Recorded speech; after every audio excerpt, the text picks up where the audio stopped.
Salut les fruits addicts, allez on va se promener en Amérique du Sud, Brésil. Vincent vous donnera des détails un peu plus sur la situation géographique pour un fruitier qu'on trouve mais maintenant sous toutes les latitudes et aussi chez nos amis en Europe. Allez Vincent vous en parle tout de suite.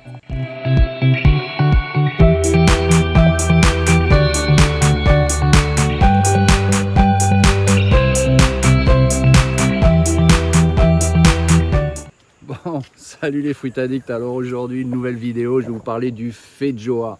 Voilà, c'est un petit fruitier qui nous vient d'Amérique du Sud, donc on le retrouve à l'état naturel dans des pays comme le Paraguay, l'Uruguay, le nord de l'Argentine, sud du Brésil.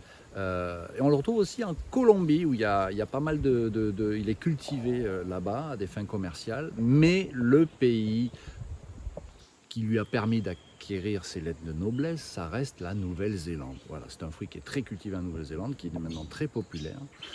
Alors pour pas mal de raisons, le fruit déjà, c'est un fruit qui est délicieux, on verra tout à l'heure au moment de la dégustation, mais moi je vais vous parler un petit peu de la culture de cette espèce de fruitier, et puis ensuite on va commencer par regarder déjà l'aspect ornemental. C'est un petit fruitier qui n'est pas très grand, avec un port buissonnant.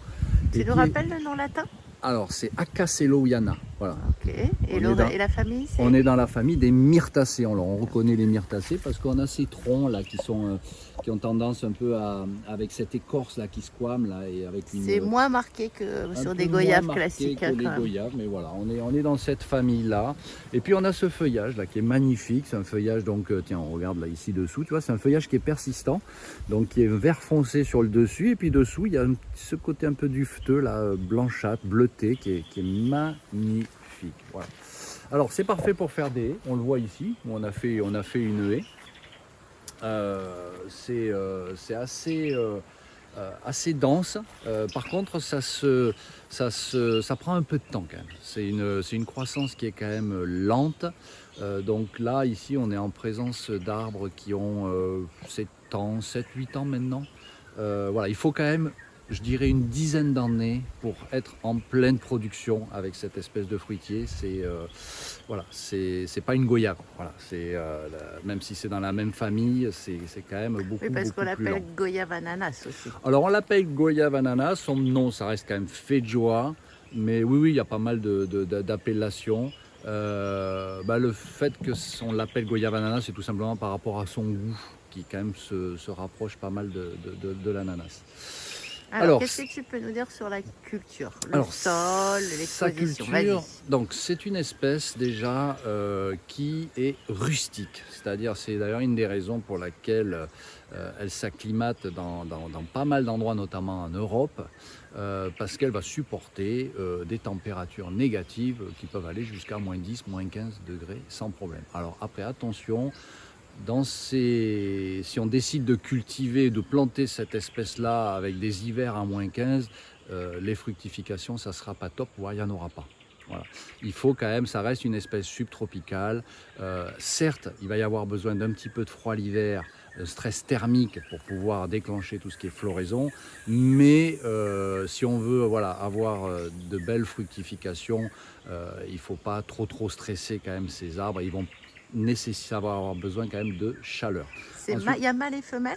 Alors, il y a pas mal de donc à la base, les fleurs sont hermaphrodites. Par contre, on l'a déjà vu ça avec d'autres espèces de fruitiers. On a des incompatibilités. Ouais, voilà. Donc, on va avoir des arbres qui vont être autofertiles. Okay. Donc notamment des cultivars qui ont été sélectionnés. Et on va en avoir d'autres qui vont être autostériles. Alors pas tout à fait, mais qui vont avoir en tout cas besoin d'une pollinisation croisée. Pourquoi? Parce que le pollen mâle de la fleur va être auto-incompatible. Voilà, il va pas pouvoir... ça ne va pas pouvoir se polliniser, donc il faudra la présence d'autres arbres. C'est pour ça qu'on plante rarement le feijoa tout seul, surtout si on veut avoir des fruits. Il faut en planter plusieurs. Alors, au niveau du sol, c'est quand même quelque chose qui s'adapte un peu à tous les sols, et même mieux que ça va même, ce qui est rare pour les fruitiers, ça va supporter des sols éventuellement qui sont légèrement salins. Ça va résister aux embruns. Ça va résister aussi à des sécheresses. Alors attention, toujours pareil, quand on a des arbres qui sont quand même déjà bien installés, qui ont déjà un certain âge, les jeunes arbres, il faudra quand même faire attention de quand même bien les irriguer et que les sols sont quand même assez humides au départ. Ça sera valable aussi, cette humidité sera nécessaire si on veut avoir des fruits de beau calibre. Voilà. Si on veut avoir de belles fructifications, il ne faudra quand même pas négliger tout ce qui est arrosage.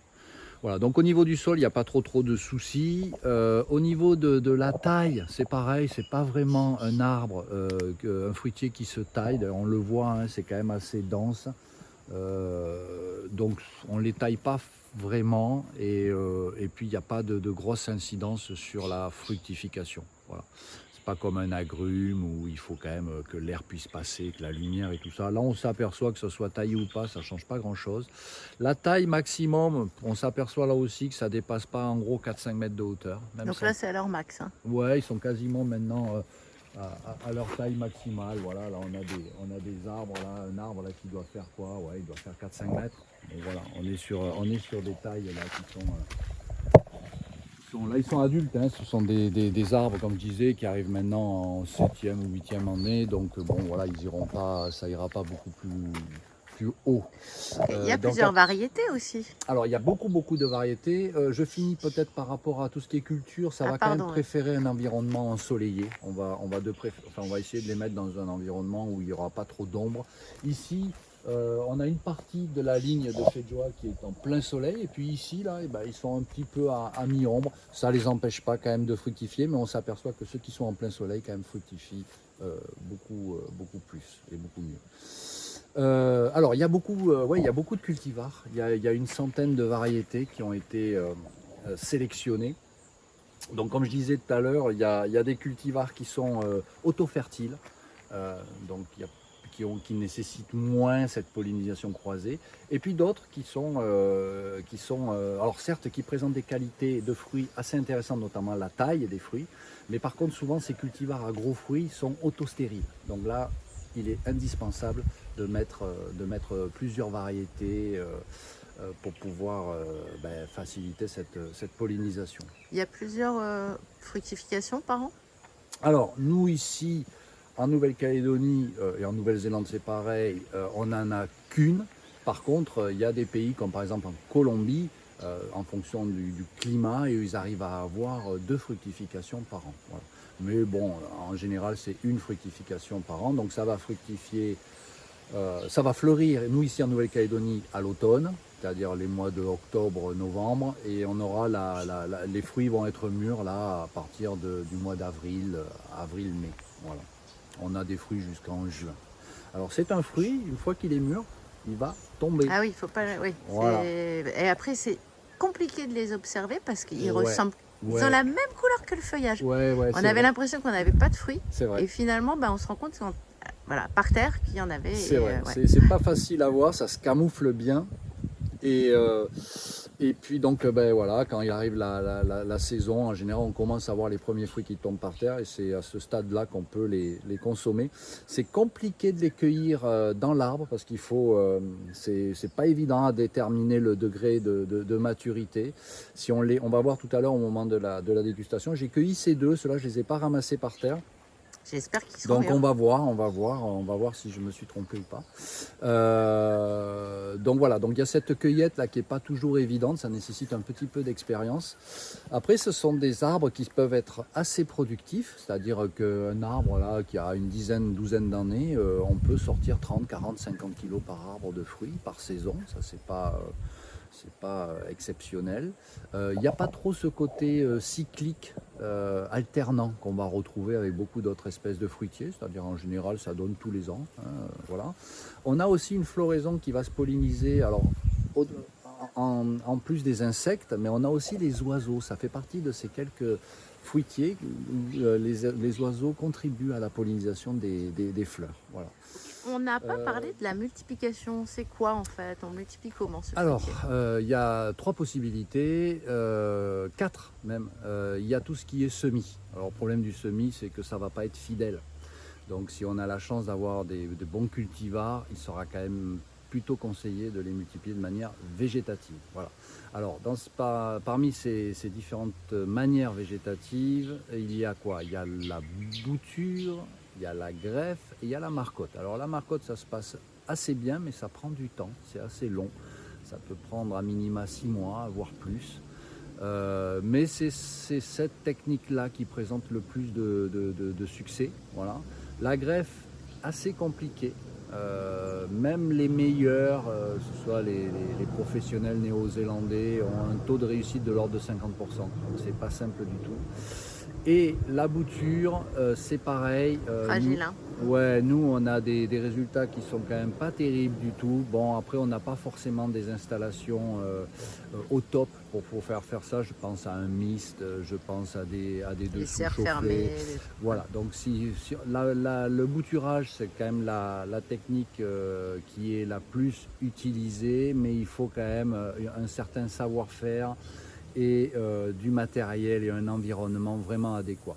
On va donc multiplier des rameaux semi-aoutés avec 3 yeux minimum, voilà, qui vont permettre de pouvoir donner plus de chance à la bouture de réussir. Voilà. La Loki qui est venue. Coucou Loki. Il vient pour goûter les fées de joie. Donc voilà pour tout ce qui est multiplication de cette espèce-là. Donc nous ici en Nouvelle-Calédonie, de toute manière, on n'a pas accès à des cultivars. Donc les quelques plants de fées de joie qu'il y a ici et là dans les jardins sont tous issus de graines.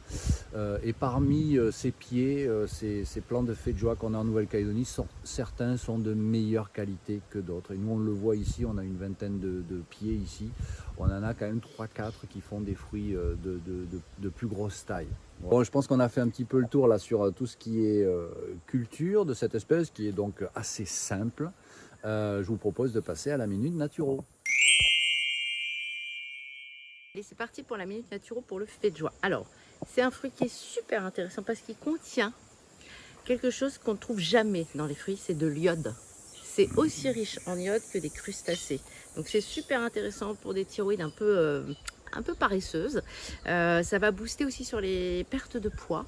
Il y a un index glycémique qui est faible, il y a peu de calories dedans, donc en plus c'est pas riche en sucre, c'est très très bien pour la santé. Beaucoup de potassium, de calcium, de phosphore et plein de vitamine B. C'est un fruit qu'on cuisine aussi bien avec du salé que du sucré. On le transforme en jus, en smoothie, on peut le cuisiner avec du poulet. Enfin bref, il a vraiment plein de vertus. C'est un petit fruit qu'on mérite d'avoir dans son jardin et dans son assiette. Allez, on passe à la dégustation. Allez, dégustation du fée de joie. Alors, on a ouvert les deux qu'on vous a mis, que Vincent vous a présenté tout à l'heure. Malheureusement, il y avait des verres parce que c'est Alors en effet, on a oublié, sensible à la mouche. j'ai oublié de vous dire ça, il n'y a pas beaucoup de parasites, les oiseaux sont pas vraiment un problème pour cette espèce-là puisque les fruits sont tellement bien camouflés qu'ils ne les voient pas eux non plus. Par contre, on a ici une problématique qui est liée à la mouche des fruits et ce fruit est comme la goyave et comme d'autres fruits, est concerné par cette problématique. Donc là, je vois sur les quelques fruits qu'on a cueillis là ce matin, certains étaient tombés par terre, d'autres on a cueillis dans les arbres. Même dans les arbres, il y avait des... Ouais, les 3/4 sont quand même piqués. Allez, voilà. Dégustation. Tiens. Alors, vous avez vu, à l'ouverture, voilà, c'était comme ça. Donc là, c'est des petits fruits. Ouais. Donc, petits fruits, mais qui n'étaient pas piqués. J'y vais, je goûte. C'est très bon, j'adore ce fruit. Ouais, c'est vrai que c'est bon. Voilà, bon. C'est hyper aromatique, c'est très parfumé. Presque floral en bouche. Il y a vraiment ce petit côté frais. ananas. Hein. Moi, je trouve pas. Tu trouves pas, toi? Non, je trouve pas. Je trouve ça frais. Avec une petite pointe acidulée, mais très doux. Un peu de terpène dedans, mais léger. Vraiment bon. Je pense que glacé, ça en jus. Wow, ouais. Ça doit être trop bon. Ouais. Ça doit être très très bon. C'est bon. Et puis on peut gratter, hein, parce qu'il y en a en fait dedans. On a l'impression qu'il n'y a que la petite chair, mais en fait on peut aller gratter tout le long de la peau qui est assez épaisse. Ouais. Elle est épaisse, elle est dure. Hein. C'est pour ça que c'est difficile de les déterminer à la maturité. Mais c'est vraiment... c'est très bon comme fruit. C'est un fruit qui est délicieux. Par contre, une texture de poire. De poire. Ah oui, par rapport au côté granuleux un peu. La texture, je trouve, de poire. Une odeur pas loin de la pomme, je trouve. la pomme, la poire, des Scooby-Dooby-Doois.